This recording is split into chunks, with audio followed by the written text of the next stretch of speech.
Bonjour. Aujourd'hui, on va parler d'un problème que pas mal tout le monde dans le domaine de la fibre optique connaît par cœur. Vous savez, quand le plan dit une chose, mais que la réalité sur le terrain, eh bien, elle en dit une autre. Un boîtier de fusion qui manque à l'appel, un conduit qui est bloqué, toutes ces petites surprises qui finissent par coûter cher en temps et en argent. On va voir comment on peut mettre fin à ce vrai casse-tête. Alors, voici notre plan de match. D'abord, on va mettre le doigt sur le bobo, ce fameux fossé entre ce qui se passe au bureau et ce qui se passe sur le terrain. Ensuite, on va regarder la solution Zone Edge Terrain et les outils qu'elle nous propose. Puis, on verra comment ça change complètement la façon de travailler pour au final avoir un inventaire réseau qui est enfin fiable. OK, commençons par le cœur du problème, celui que les équipes sur le terrain vivent chaque jour. Ce moment où on se rend compte que les cartes, eh bien, elles ne collent juste pas à la réalité.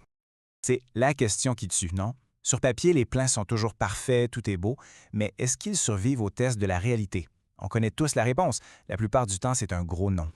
Et c'est là que ça se gâte. Au bureau, on a des schémas de raccordement impeccables, tout est bien aligné.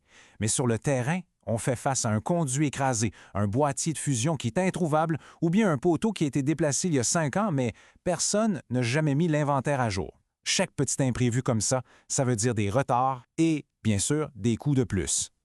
Bon, alors, comment on fait pour réconcilier ces deux mondes-là? C'est le temps de voir comment un outil peut, pour de vrai, bâtir un pont solide entre le bureau et le terrain. Et cette solution, c'est Zone Edge Terrain. Pensez-y comme une application qui transforme le téléphone ou la tablette du technicien en un outil super puissant de gestion d'inventaire. On oublie les plans en papier, les notes qu'on n'arrive pas à relire et les 15 appels au bureau pour confirmer une info. Le but, c'est simple, capturer la vraie réalité du réseau directement là où ça se passe. Mais qu'est-ce qui le rend si différent des autres au fond? C'est assez simple, il a été bâti en pensant aux vrais défis, aux vraies conditions du terrain. Ces 5 points, c'est vraiment le cœur de la machine. Pouvoir travailler hors ligne, ça veut dire qu'on n'est jamais bloqué. Le GPS, ça garantit une précision au centimètre près.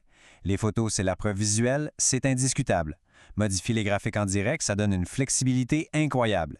Et les formulaires mobiles, eh bien, ça rend la saisie de données rapide et surtout sans erreur. On a tous déjà vécu ça. On est au fond d'un rang dans un nouveau développement. Et bien sûr, il n'y a pas de signal cellulaire. D'habitude, c'est là que le travail arrête net. L'idée ici, c'est que la productivité ne devrait jamais dépendre de la connectivité. Et voilà comment ça fonctionne. Le technicien peut continuer à documenter ses épissures, localiser des piédestaux ou même tracer un nouveau service souterrain, même si elle est au milieu de nulle part. Toutes les informations sont sauvegardées sur l'appareil. Et dès que le signal revient, hop, tout se synchronise avec la base de données centrale sans que personne n'ait rien à faire. L'autre pilier, c'est la qualité des données. Parce qu'une information qui est à peu près bonne, c'est une mauvaise information. Point. La fiabilité et l'exactitude, ce n'est pas une option. C'est la base de tout. C'est là que la collecte de données devient vraiment intéressante. On ne fait pas juste noter qu'il y a un cabinet. Non, on capture ses coordonnées GPS, on prend une photo pour montrer son état, on ajuste sa position sur le plan en direct et on remplit un petit formulaire avec toutes ses caractéristiques. L'inventaire devient une copie carbone, mais vivante, du terrain. OK. Maintenant qu'on a vu les outils, regardons comment tout ça s'intègre dans un cycle de travail complet. Un cycle qui, enfin, connecte les équipes et les données pour de bon.